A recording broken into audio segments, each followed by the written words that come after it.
Na the only way to achieve hivyo ni if we decide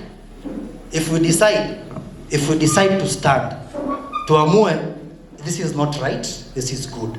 Alafu kitu kingine, last advice ya political, vijana, let's not allow to be used. We are so smart that no one should tell us what to do. We are that smart. The moment I see young people tunaambiwa, oh ni hivi tuna hivi, oh ni hivi tuna hivi, let's learn to question. When they realized we can question, okay, they started to create for us narratives. All right? When they realized we have a voice, they told us, no, let's go this direction. My dear fellow wasanii, kuna sehemu moja ya wasanii nasema, msanii ni nani? Kiocha.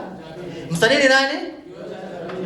You are the voice. Wewe kama msanii, ukipiga craft yako, piga craft yenyewe ita educate msanii.